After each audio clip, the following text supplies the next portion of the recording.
नमस्ते। आज मैं त्योहारों के बारे में अपने विचार रखने के लिए कोशिश कर रही हूँ और किसी एक विशेष त्योहार का नाम ना लेके, दिवाली, होली, रक्षाबंधन को ना कह के, मैं हर दिन के को भी हम त्योहार के तरीके से मना सकते हैं। मतलब खुशियों से है। अम, बेसिकली हम लोग जब 4 जने इकट्ठे होते हैं, दोस्त हो या परिवार हो, उस वक़्त जब हम लोग एक हँसने, बोलने, खेलने, खाने का माहौल पैदा करते हैं, एक रचते हैं, तो उसको भी पर्व का नाम, त्योहार का नाम दिया जा सकता है। ज़रूरी नहीं कि दिवाली हो, जो कि तय की गई है, उसी को ही हम त्योहार बोलें या राखी को ही त्योहार बोलें, ऐसा नहीं। 4 जनों के मिलने का नाम भी, मस्ती करने का नाम भी त्योहार है। त्योहार है और हम घर में अकेले हैं या कहीं अकेले हैं, तो भी तो त्योहार जैसा नहीं लगता। इसलिए तो त्योहार का की परिभाषा मैंने देने की कोशिश की है। आप सुनिए और मुझे बताइएगा ज़रूर कि मैं अपने विचारों को आप तक पहुंचाने में कितनी सफल हो पाई। ज़रूर से आपका स्वागत है। तो मैं शुरू करती हूँ। तो सबसे पहले तो त्योहार मेरी नज़र में त्योहार का मतलब क्या है? तो त्योहार के जितने भी अक्षर हैं, त, या, ओ, ह, आ, र, उन सबको जोड़ के मैंने एक परिभाषा बनाई है कि अपनों के साथ मिलकर पूरे यकीन से, ओजपूर्ण तरीके से, हर्षोल्लास पूर्वक अवसरों को रंगारंग त्योहार का रूप देना ही त्योहार है। कोई भी अवसर हो, उसको हम त्योहार का रूप दिया जा सकता है। तो ये है हम इंसानों की फितरत। ये है हम इंसानों की फितरत। अवसर कोई भी हो, दिन, महीना, यहाँ तक कि मौसम भी, क्या फ़र्क पड़ता है? बस हमें तो खुशी मनाने का, मिलजुल कर खुशी मनाने का बहाना चाहिए। जाति, धर्म, समुदाय, संप्रदाय, कोई ना कोई कारण ढूंढ ही लेते हैं जश्न मनाने का।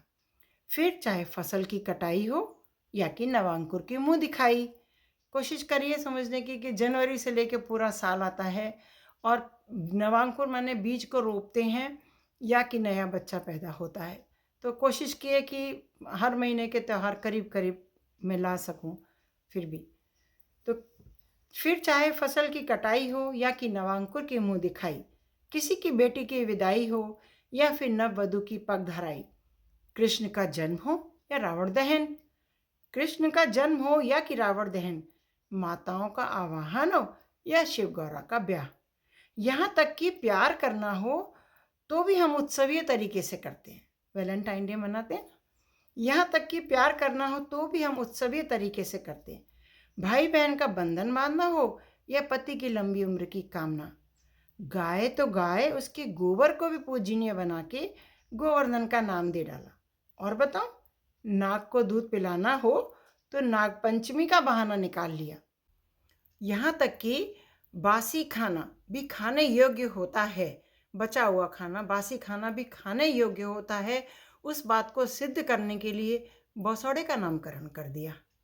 अपने व्यस्ततम समय में पूर्ण चांद को निहारने के लिए भी कभी ईद का बहाना तो कभी शरद पूर्णिमा। दिव्य लोक में विराजी श्रद्धेय आत्माओं को भी पूरे श्रद्धा भाव से कृतज्ञता ज्ञापित करने के लिए श्राद्ध पक्ष का आविष्कार कर लिया। कनागत श्राद्ध पक्ष आते, तो दिव्य लोक में विराजी श्रद्धेय आत्माओं को भी पूरे श्रद्धा भाव से कृतज्ञता ज्ञापित करने के लिए श्राद्ध पक्ष का आविष्कार कर लिया। रोज रोज पूजा पाठ न कर सके तो अखंड पाठ रखवा लिया या कि जगराता कर अपने प्रभु के प्रति समर्पित भाव को प्रकट किया। साल नया हो या बीतने की कगार पर, जश्न तो होना ही चाहिए। साल नया हो या बीतने की कगार पर, जश्न तो होना ही चाहिए। यही नहीं, इंसान हैं, अपनी जिम्मेदारियों को भी कहाँ भूलते हैं। बॉर्डर पर तैनात, बिना किसी रिश्ते में बंधे बलिदानियों को भी पूरे मान सम्मान से पलकों पर रखते हैं। गुलामी की जंजीरों को तोड़ने वालों के भी पीढ़ी दर पीढ़ी कर्जदार रहेंगे। इन भावनाओं को भी तोपों की सलामी के साथ नतमस्तक होते हैं।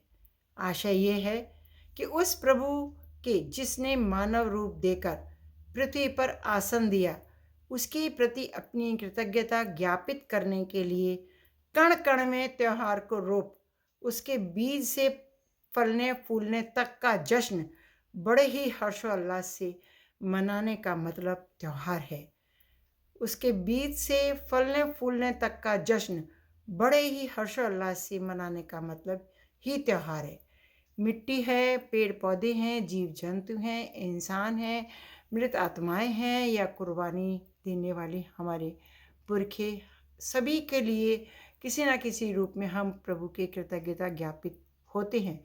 प्रभु के प्रति हम धन्य हैं, हम ऋणी हैं कि उसने हमें ये अवसर दिया कि हम उसकी दी हर एक रचना, हर एक चीज़ का जश्न के रूप में स्वीकार करें और उसको त्यौहार का नाम देके खुशियाँ और उल्लास से भर जाए।